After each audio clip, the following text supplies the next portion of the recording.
വളരെ വ്യത്യസ്തമായിട്ടുള്ള ഒരു ടോപ്പിക്കാണ് ഇന്ന്. ഈ ഒരു വീഡിയോ നിങ്ങൾക്ക് എല്ലാവർക്കും വളരെയധികം യൂസ്ഫുൾ ആകും എന്ന കാര്യത്തിൽ യാതൊരു സംശയവുമില്ല. നമ്മളെല്ലാവരും നമ്മുടെ ഒരു സാമ്പത്തിക അവസ്ഥയെ ഒരു സെൽഫ് ഇവാലുവേഷന് വിധേയമാക്കുകയാണ് ഇവിടെ. ഈ ഒരു വീഡിയോ കണ്ടു കഴിയുമ്പോഴത്തേനും നിങ്ങൾക്ക് വ്യക്തമാകും നിങ്ങളുടെ സാമ്പത്തിക കാര്യങ്ങൾ ശരിയായ ട്രാക്കിൽ കൂടെയാണോ പോയിക്കൊണ്ടിരിക്കുന്നത്, അതോ തെറ്റായ ദിശയിൽ തെറ്റായ ട്രാക്കിലൂടെയാണോ പോകുന്നത്. അതിനും അപ്പുറത്തേക്ക് മറ്റൊരു കാര്യം കൂടി വ്യക്തമാകും. ഇനി മുൻപോട്ടുള്ള യാത്രയിൽ എങ്ങനെയാണ് സാമ്പത്തിക കാര്യങ്ങൾ കൃത്യമായിട്ട് പ്ലാൻ ചെയ്യേണ്ടത്. വീഡിയോ ആരംഭിക്കുന്നതിന് മുമ്പായിട്ട് നിങ്ങൾ 3 കാര്യങ്ങൾ കൃത്യമായിട്ട് നോട്ട് ചെയ്ത് വെക്കുക. ഒന്നാമത്തെ കാര്യം നിങ്ങളുടെ പ്രായമാണ്, നോട്ട് ചെയ്യുക. രണ്ടാമത്തെ കാര്യം, നിങ്ങൾക്ക് ഇപ്പോൾ എത്ര നെറ്റ് വർത്ത് ഉണ്ട്. എന്താണ് നെറ്റ് വർത്ത്? നിങ്ങൾക്ക് മൊത്തം എത്ര അസറ്റുകൾ ഉണ്ട് എന്ന് നോക്കുക. അതിൽ നിന്ന് നിങ്ങളുടെ ലൈബിലിറ്റീസ് കുറയ്ക്കുക. എന്താണ് അസറ്റുകൾ കൊണ്ട് ഉദ്ദേശിക്കുക? നിങ്ങളുടെ സ്വത്തുക്കൾ, നിങ്ങളുടെ വീട്, നിങ്ങളുടെ വാഹനങ്ങൾ, നിങ്ങളുടെ ബാങ്ക് ഡെപ്പോസിറ്റുകൾ, നിങ്ങളുടെ മറ്റ് ഇൻവെസ്റ്റ്മെൻറ്റുകൾ, അവയുടെ എല്ലാത്തിൻ്റെയും വാല്യൂ കൂട്ടിയെടുക്കുക. അതിൽ നിന്ന് നിങ്ങളുടെ ലോണുകളും മറ്റ് കടങ്ങളും കുറയ്ക്കുക. അപ്പോൾ ലഭിക്കുന്ന എമൗണ്ട് ആണ് നിങ്ങളുടെ നെറ്റ് വർത്ത്. അത് കൃത്യമായിട്ടൊന്ന് കൂട്ടിയെടുക്കുക. ഇനി മൂന്നാമത്തെ കാര്യം, നിങ്ങളുടെ ആനുവൽ ഇൻകം, വാർഷിക വരുമാനം, നിങ്ങളുടെ കുടുംബത്തിൻ്റെ വാർഷിക വരുമാനമാണ്. ചിലപ്പോൾ വീട്ടിൽ 2 പേരും വർക്ക് ചെയ്യുന്നുണ്ടാവും. ഇപ്പോൾ 2 പേരുടെയും സാലറി കൂട്ടണം. ഇനി മറ്റു പല വരുമാനങ്ങളും കുടുംബത്തിനുണ്ടാവും. അതെല്ലാം കൂടെ കൂട്ടിയെടുക്കുക. ഒരു വർഷം എത്രയാകുന്നുണ്ടെന്ന് നോക്കുക. അതാണ് വാർഷിക വരുമാനം. എല്ലാ പ്രായക്കാരും എപ്പോഴും ശ്രദ്ധിക്കേണ്ട ഒരു കാര്യം ഇപ്പം ഇവിടെ പറയാൻ വേണ്ടി പോവാണ്.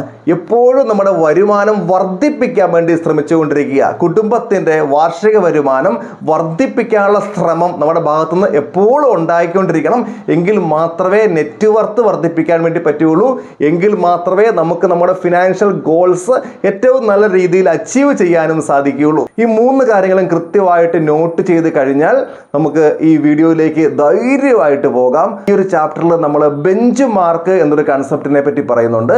ബെഞ്ച് മാർക്ക് കൊണ്ട് ഉദ്ദേശിക്കുക, ഓരോ പ്രായത്തിലും നമുക്ക് എത്ര രൂപയുടെ നെറ്റ് വർത്താണ് ഉണ്ടായിരിക്കേണ്ടത്. അതായത് മിനിമം ഉദ്ദേശിക്കുന്നത് കേട്ടോ, കുറഞ്ഞത് എത്ര നെറ്റ് വർത്ത് വേണം, അതാണ് ബെഞ്ച് മാർക്ക്. ഈ ബെഞ്ച് മാർക്കിന്റെ കേസിൽ ഒരുപാട് ലിമിറ്റേഷൻസ് ഉണ്ട്. കാരണം ഓരോ വ്യക്തികളുടെയും കേസിൽ ബെഞ്ച് മാർക്ക് വ്യത്യസ്തമാണ്. കാരണം ഓരോ വ്യക്തികളുടെയും കുടുംബ സാഹചര്യങ്ങൾ, അവരുടെ വരുമാനം, സ്വത്ത്, ഇതിലൊക്കെ വ്യത്യാസം ഉള്ളത് കൊണ്ട് ബെഞ്ച് മാർക്കിൽ ഒരു വ്യത്യാസമുണ്ട്. എങ്കിലും ഒരു കോമൺ ക്രൈറ്റീരിയ ആയിട്ട് നമ്മളുടെ ബെഞ്ച് മാർക്ക് യൂസ് ചെയ്യുന്നുണ്ട്. അപ്പോൾ തുടങ്ങാം. നിങ്ങളുടെ പ്രായം 25 ആണെന്ന് വിചാരിക്കുക. അങ്ങനെയാണ് എങ്കിൽ നിങ്ങളുടെ വാർഷിക വരുമാനത്തിൻ്റെ പകുതി നിങ്ങൾക്ക് നെറ്റ് വർത്തായിട്ട് ഉണ്ടായിരിക്കണം. 25 വയസ്സെന്നൊക്കെ പറയുമ്പോൾ ഏൺ ചെയ്യാൻ വേണ്ടി തുടങ്ങിയിട്ടേ ഉണ്ടാവുള്ളൂ. ഈ ഒരു സമയത്ത് ഒരുപാട് പ്രശ്നങ്ങളുണ്ട്. എന്തൊക്കെയാണ് പ്രശ്നങ്ങൾ? കിട്ടുന്ന സാലറി മൊത്തം അടിച്ച് പൊള്ളിച്ച് തീർക്കുക എന്നൊരു പ്രശ്നം ഉണ്ടാകാൻ സാധ്യതയുണ്ട്. അതുപോലെ അനാവശ്യമായിട്ടുള്ള കടങ്ങൾ, പ്രത്യേകിച്ചും ക്രെഡിറ്റ് കാർഡ് ഡെപ്റ്റുകൾ, അതുണ്ടാവാനുള്ള സാധ്യതയുണ്ട്. ഇതെല്ലാം എന്ത് ചെയ്യണം? ഒഴിവാക്കണം. ഈ ഒരു സമയത്ത് തുടങ്ങേണ്ട ശീലങ്ങളുണ്ട്. എന്തൊക്കെയാണെന്നറിയാമോ? അത് എമർജൻസി ഫണ്ട് ബിൽഡ് ചെയ്ത് തുടങ്ങുക, SIP സ്റ്റാർട്ട് ചെയ്യുക, ഇൻഷുറൻസുകൾ ഉണ്ടെന്നുള്ള കാര്യം ഉറപ്പുവരുത്തുക. ഏതൊക്കെ ഇൻഷുറൻസാണ് വേണ്ടത്? ഹെൽത്ത് ഇൻഷുറൻസും ടേം ഇൻഷുറൻസും ഉണ്ടെന്നുള്ള കാര്യം ഉറപ്പുവരുത്തണം. ഇനി നിങ്ങളുടെ പ്രായം 35 ആകുമ്പോൾ നിങ്ങൾക്ക് ഉണ്ടായിരിക്കേണ്ട നെറ്റ് വർത്ത് നിങ്ങളുടെ ആ ഒരു സമയത്തെ വാർഷിക വരുമാനത്തിൻ്റെ ഇരട്ടി എന്ന് പറഞ്ഞു കഴിഞ്ഞാൽ, നിങ്ങളുടെ വാർഷിക വരുമാനം ആ സമയത്ത് 10 ലക്ഷമാണ് എങ്കിൽ 20 ലക്ഷം രൂപയുടെ എങ്കിലും ഏറ്റവും കുറഞ്ഞ നെറ്റ് വർത്ത് നമുക്ക് ഉണ്ടായിരിക്കണം. ഈ ഒരു പ്രായത്തിന് ഒരുപാട് പ്രത്യേകതകളുണ്ട്. കുടുംബത്തിൻ്റെ ഉത്തരവാദിത്തങ്ങൾ ഏറ്റവും നന്നായിട്ട് അനുഭവിക്കാൻ തുടങ്ങുന്ന സമയമായത്. കുട്ടികളൊക്കെ പഠനമൊക്കെ ആരംഭിച്ചിരിക്കുന്നു. വീട് വെക്കുക അല്ലെങ്കിൽ വീട് വാങ്ങുക എന്ന പ്രശ്നത്തെ ഫേസ് ചെയ്യേണ്ട സമയമായിരിക്കുന്നു.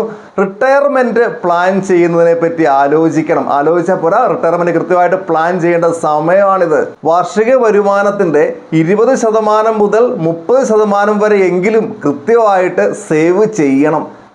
SIP കൃത്യമായിട്ട് വർദ്ധിപ്പിച്ചു പോകുന്ന ഒരു ഹാബിറ്റ് ഉണ്ടാക്കി എടുക്കണം. ഇനി നിങ്ങളുടെ പ്രായം 45 എത്തുമ്പോൾ ആ ഒരു സമയത്ത് വാർഷിക വരുമാനത്തിൻ്റെ 4 ഇരട്ടി എങ്കിലും ഏറ്റവും കുറഞ്ഞത് നെറ്റ് വർത്ത് ഉണ്ടായിരിക്കണം.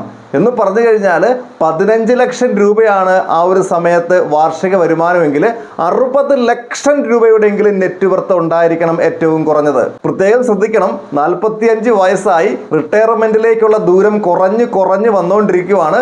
60 വയസ്സാകാൻ ഇനി 15 വർഷങ്ങൾ കൂടിയേ ഉള്ളൂ. അതുകൊണ്ട് തന്നെ ചില കാര്യങ്ങൾ ശ്രദ്ധിക്കേണ്ടതായിട്ടുണ്ട്. ഹൈ ഇൻട്രസ്റ്റ് ലോണുകൾ പരമാവധി ക്ലോസ് ചെയ്യുക. അതുപോലെ തന്നെ റിട്ടയർമെന്റ് കോർപ്പസ് വർദ്ധിപ്പിക്കാനുള്ള ശ്രമങ്ങൾ ആരംഭിക്കുക. നിങ്ങളുടെ ഇതുവരെയുള്ള ഇൻവെസ്റ്റ്മെന്റുകൾ എവിടെയാണ്, ഏതൊക്കെ അസറ്റുകളിലാണ് ഇൻവെസ്റ്റ്മെന്റുകൾ ഉള്ളത്, അതിൻ്റെ അലോക്കേഷൻ കൃത്യമായിട്ടൊന്ന് പരിശോധിക്കുക. മാറ്റങ്ങൾ വരുത്തേണ്ടതായിട്ടുണ്ടെങ്കിൽ മാറ്റം വരുത്തുക. എക്സ്പേർട്ടിന്റെ സഹായം ആവശ്യമായിട്ടുണ്ടെങ്കിൽ തീർച്ചയായിട്ടും അത് തേടുക തന്നെ ചെയ്യുക. ഇനി പോവാണ് അടുത്ത സ്റ്റേജിലേക്ക്. ഒരു 55 വയസ്സാകുമ്പോൾ എത്ര വേണം നെറ്റ് വർത്ത് എന്നറിയാവോ? ആ ഒരു സമയത്തെ നമ്മുടെ വാർഷിക വരുമാനത്തിന്റെ 7 ഇരട്ടിയെങ്കിലും നെറ്റ് വർത്ത് വേണം. 20 ലക്ഷമാണ് ഒരു 55-കാരന്റെ വാർഷിക വരുമാനമെങ്കിൽ 1,40,00,000 രൂപയുടെ എങ്കിലും നെറ്റ് വർത്ത് അദ്ദേഹത്തിന് ഏറ്റവും കുറഞ്ഞത് ഉണ്ടായിരിക്കണം. ശ്രദ്ധിക്കുക, റിട്ടയർമെന്റ് വളരെയധികം അടുത്തിരിക്കുന്നു. ഘട്ടങ്ങൾ പരമാവധി കുറയ്ക്കുക. എമർജൻസി ഫണ്ട് വർദ്ധിപ്പിക്കുക. റിസ്ക് പരമാവധി കുറയ്ക്കുക. റിട്ടയർമെന്റ് സമയത്ത് നല്ല ഇൻകം കിട്ടുന്നതിന് വേണ്ടിയുള്ള പ്ലാനിങ്, അതായത് ഓൾറെഡി ഉണ്ടല്ലോ റിട്ടയർമെന്റ് പ്ലാനിങ്ങും മറ്റു കാര്യങ്ങളും, അതിൽ നിന്ന് ഇൻകം എങ്ങനെയാണ് എടുക്കേണ്ടത് എന്നത് കൂടി ഒന്ന് പ്ലാൻ ചെയ്ത് തുടങ്ങുക. ഇനി അടുത്ത സ്റ്റേജ് 60 വയസ്സായി. 60 വയസ്സാകുന്ന ഒരു വ്യക്തിയുടെ കേസിൽ വാർഷിക വരുമാനത്തിന്റെ 10 ഇരട്ടിയെങ്കിലും നെറ്റ് വർത്ത് ഉണ്ടായിരിക്കണം. 15 ലക്ഷമാണ് ആ ഒരു സമയത്ത് വാർഷിക വരുമാനം ഉള്ളതെങ്കിൽ 1.5 കോടിയെങ്കിലും അദ്ദേഹത്തിന് നെറ്റ് വർത്ത് ആ ഒരു സമയത്ത് ഉണ്ടായിരിക്കണം. ഈ ഒരു സമയത്ത് വെൽത്ത് ക്രിയേറ്റ് ചെയ്യാൻ വേണ്ടി അല്ല ശ്രമിക്കേണ്ടത്, സമ്പത്ത് ഉണ്ടാക്കാൻ വേണ്ടി അല്ല ശ്രമിക്കേണ്ടത്. പിന്നെ എന്താ ശ്രമിക്കേണ്ടത്? വെൽത്ത് പ്രിസർവേഷന് വേണ്ടിയാണ് നമ്മൾ ശ്രമിക്കേണ്ടത്. നമ്മുടെ റിട്ടയർമെന്റ് കോർപ്പസിൽ നിന്ന് കൃത്യമായിട്ടുള്ള വരുമാനം ഉറപ്പാക്കുന്ന കാര്യം പ്രത്യേകം ശ്രദ്ധിക്കേണ്ടതായിട്ടുണ്ട്. അപ്പോൾ നിങ്ങളുടെ സെൽഫ് ഇവാലുവേഷൻ എന്തായി? നിങ്ങളുടെ ആനുവൽ ഇൻകവും നെറ്റ് വർത്തും തമ്മിൽ മാച്ച് ആകുന്നുണ്ടോ? നമ്മൾ ഈ പറഞ്ഞ രീതിയിൽ മാച്ച് ആകുന്നുണ്ടെങ്കിൽ ഓക്കെ എന്ന് പറഞ്ഞിരുന്നാൽ പോരാ, ശ്രമിച്ചുകൊണ്ടിരിക്കണം. എന്തിനു വേണ്ടി? ഇൻകം വർദ്ധിപ്പിക്കാൻ ശ്രമിച്ചുകൊണ്ടിരിക്കണം. അത് എല്ലാ ഏജ് ഗ്രൂപ്പുകാരും. ഇനി നിങ്ങളുടെ ആനുവൽ ഇൻകവും നെറ്റ് വർത്തും തമ്മിൽ നമ്മൾ ഈ പറഞ്ഞ പോലെ മാച്ച് ആകുന്നില്ല എങ്കിൽ അടുത്ത സ്റ്റേജിൽ എത്തുമ്പോഴെങ്കിലും അത് അച്ചീവ് ചെയ്യാൻ വേണ്ടി പരമാവധി ട്രൈ ചെയ്യുക. ഏതായാലും ഈ ഒരു വീഡിയോ ഇവിടെ അവസാനിപ്പിക്കുകയാണ്. മറ്റൊരു ദിവസം മറ്റൊരു വിഷയവുമായി നമുക്ക് വീണ്ടും കണ്ടുമുട്ടാം. എല്ലാവർക്കും നന്ദി.